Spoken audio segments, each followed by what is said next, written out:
वमन यफअल ज़ालिका, और जो माल के चक्कर में अल्लाह को भूल जाएगा, जो औलाद के चक्कर में अल्लाह को भूल जाएगा, फउलाइका हुमुल खासिरून, उससे ज्यादा घाटे का सौदा कोई नहीं कर रहा है।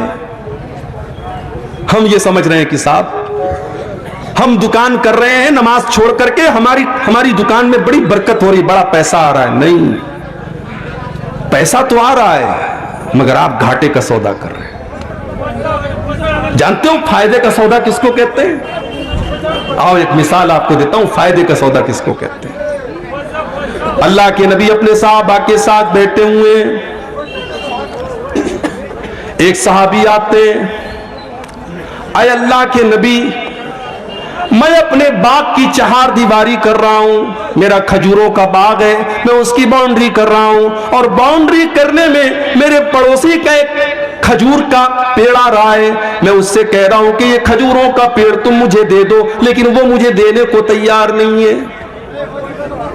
नबी अकरम ने उसको बुलाया, कहा भाई अपने बाग की बाउंड्री कर रहा है, तुम्हारा एक पेड़ इसकी बाउंड्री के रास्ते में आ रहा है, तुम अपने पेड़ की जो मुनासिब कीमत है दे दो। उसने कहा नहीं, मैं नहीं दे सकता। उसने कहा मैं ये पेड़ नहीं दे सकता। अल्लाह के नबी ने फरमाया कि तो बताओ तुम्हें क्या चाहिए। उसने कहा हाँ, अगर इस एक खजूर के पेड़ के बदले में मुझे पूरा एक बाग दे दिया जाए तो मैं वो बाग के बदले में मैं एक खजूर का पेड़ दे दूंगा। नबी अकरम ने अपने सहाबा से कहा, ऐ मेरे सहाबा, कोई है जो इस पेड़ को खरीद ले, मैं उसको जन्नत की गारंटी देता हूं, इससे बेहतर खजूरों का बाग उसको जन्नत में मिलेगा। कोई है अल्लाह का बंदा जो अपना खजूरों का बाग इसको दे दे और इसका ये पेड़ खरीद ले। एक सहाबी खड़े हो गए, उनका नाम था अबू दहदा।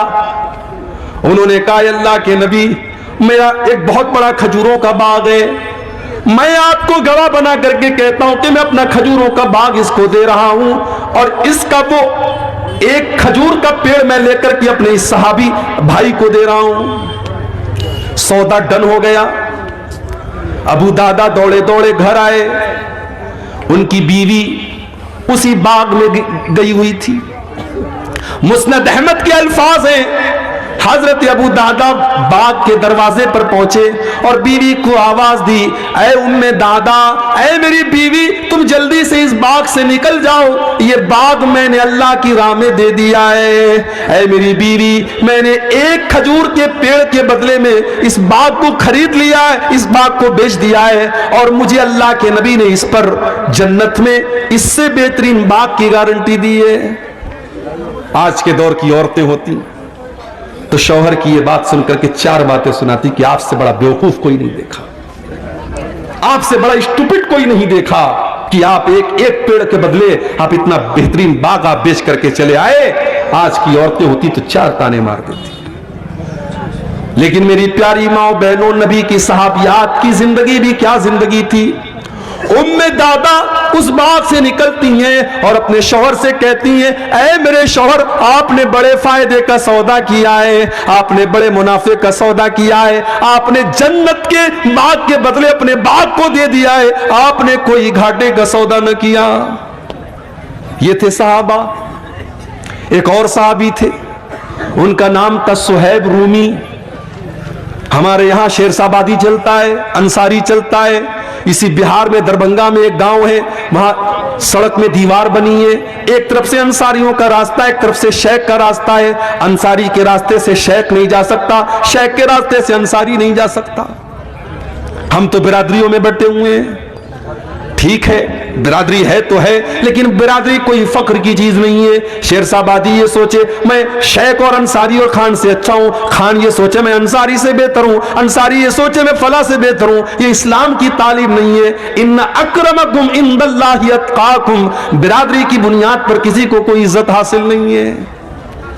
नबी के सहाबा में आप देखें वैरायटी है सहाबा। सलमान फारसी ईरान के रहने वाले, सुहैब रूमी रूम के रहने वाले, इसी तरीके से हजरत बिलाल हबशा के रहने वाले, कोई गोरा है, कोई काला है, कोई ईरान का है, कोई हबशा का है, लेकिन नबी के सारे सहाबा दर्जे में और मकाम में सहाबी होने के एतबार से बराबर है, सहाबी होने के एतबार से बराबर है। हजरत बिलाल तो गुलाम थे, उनको हजरत अबू बकर ने खरीद करके आजाद किया था, और हजरत उमर कहा करते थे आता का सैयदोना सैयदना, बिलाल भी हमारा आका और अबू बकर भी हमारा आका, हमारे आका ने हमारे आका को खरीद करके आजाद किया। बंदो मोहताज गनी एक हुए, तेरे दरबार में पहुंचे तो सभी एक हुए। अगर अल्लाह ने आपको तौफीक दी होगी, आपने हज किया होगा, आपने उम्रा किया होगा, आपने देखा होगा कि अल्लाह के घर का तवाफ करने में गोरे और काले का कोई फर्क नहीं, अंसारी और शेरजाबादी का कोई फर्क नहीं, अमीर और गरीब का कोई फर्क नहीं, सारे के सारे लोग एक ही आवाज दे रहे, लब्बैक अल्लाहुम्मा लब्बैक की सदाएं दे रहे, एक ही आवाज है, एक ही ड्रेस कोड है, एक ही घर का तवाफ कर रहे हैं, और एक ही मकसद है कि अल्लाह राजी हो जाए। सुहैब रूमी रजी अल्लाह तआला अन्हु रूम के रहने वाले थे, गुलाम बनकर के मक्का में आए, किसी ने आजाद कर दिया, बिजनेस करने लगे। अल्लाह ने तिजारत में बरकत रखी है, तिजारत में बरकत है। उलमा कहते हैं कि सबसे बेहतरीन पेशा खेती करना है, और खेती करने के बाद सबसे बेहतरीन पेशा तिजारत है। तिजारत में अल्लाह ने बहुत बरकत रखी है। हजरत सुहैब रूमी रजी अल्लाह तआला उन्होंने तिजारत की, बिजनेस किया, और अल्लाह ने बरकत दी उनको, बहुत पैसा कमाया उन्होंने। नबी अकरम के ऊपर ईमान लाए, सहाबी हो गए। फिर एक ऐसा मौका आया कि अल्लाह के प्यारे नबी मदीना चले गए। सुहैब रूमी अभी मक्का में ठहरे हुए हैं, उनको अपना कारोबार भी देखना है, अपने घर वालों को भी देखना है।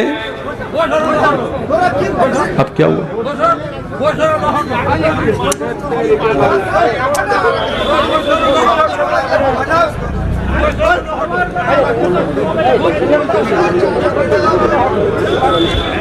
बगैर चिल्लाए भी कोई बात से गुजारिश है, इत्मीनान से सुने और सुनने वाले को सुनने दें, डिस्टर्ब ना करें। किसी का कोई पर्सनल मैटर तो किनारे लेके जाके हल कर ले। आप लोग इत्मीनान रखें, जैसे सुनना हो सुने, इत्मीनान रखें। सुहैब रूमी रजी अल्लाह तआला अन्हु अपने सारे बिजनेस का सेटअप करते हैं, सारे माल को इकट्ठा करते हैं और तैयारी करते हैं मदीना जाने की। सामान पैक कर लिया, ऊंट तैयार हो गया, सुहैब रूमी मक्का से निकलने लगे। मक्का के काफिरों ने ऊंट की नकेल पकड़ी, कहां जा रहे हो? कहा मैं मदीना जा रहा हूं, यस्रिब जा रहा हूं, अपने नबी के पास जा रहा हूं। मक्का वालों ने कहा सुहैब हम तुम्हें मदीना न जाने देंगे, तुमने सारी जिंदगी मक्का में रह करके पैसा कमाया और आज चाहते हो कि अपनी सारी कमाई लेकर के तुम मदीना चले जाओ। ऐ सुहैब हम कभी ऐसा न होने देंगे। कहा फिर क्या करते हो? कहा मैं हमारे पास बस एक ही ऑप्शन है, तुम अपना सारा माल हमको दे दो, हम तुम्हें मदीना जाने दे देंगे। हो लोगों, माल बड़ी अहम चीज है, मगर अल्लाह से बढ़कर के नहीं है, रसूल से बढ़कर के नहीं है। सुहैब रूमी रजी अल्लाह तआला अन्हु ने एक सेकंड भी नहीं लिया फैसला करने में। कहा मक्का वालों, अगर ये बात है, ले लो मेरा ये सारा माल, सारी जिंदगी की गाड़ी कमाई उनके हवाले कर दिया, और खाली हाथ हजरत सुहैब रूमी मदीना चले आए। जब मदीना पहुंचे, फजर की नमाज का टाइम था, अल्लाह के प्यारे नबी नमाज पढ़ा रहे थे। सुहैब रूमी आते हैं और नमाज में शामिल हो जाते हैं। नबी अकरम ने सलाम फेरा, अपने सहाबी पर नजर पड़ी, अल्लाह के नबी खड़े हो गए, अपने सहाबी को गले लगाया। अल्लाह की तरफ से अल्लाह के नबी को बता दिया गया था सारा मामला। नबी ने पहला लफ्ज जो कहा, आपने फरमाया ऐ सुहैब रबिहतल भैया, रबिहतल भैया, ऐ सुहैब तूने बड़े फायदे का सौदा किया है, तूने कोई घाटे का सौदा न किया, तूने सारी जिंदगी की कमाई को ठोकर मार करके अल्लाह के दीन के लिए तूने कुर्बान कर दिया। ऐ सुहैब तूने बड़े फायदे का सौदा किया है। आज तो करोड़ों कमाने वाला, लाखों कमाने वाला मस्जिद के अंदर जब चंदा देने की बात आती है तो 5 का सिक्का तलाश करता है, 10 की नोट तलाश करता है। बीवी के लिए शॉपिंग करने के लिए 2000 की नोट निकालता है, बच्चों के शौक के लिए 500 की नोट निकालता है। और बेचारी मस्जिद और मदरसा एक ऐसी चीज है, वहां 10 की नोट आपको ज्यादा मिलेगी। ये हमारे दिल का हाल है मेरे भाई। ला तुल्हिकुम अमवालुकुम वला औलादुकुम अन ज़िक्रिल्लाह। ऐ ईमान वालो, अपने माल के चक्कर में तुम अल्लाह को भूल न जाना, अपनी औलाद के चक्कर में तुम अल्लाह को भूल न जाना। अगर ऐसा करोगे फउलाइका हुमुल खासिरून, तो तुमसे ज्यादा घाटे में कोई न होगा।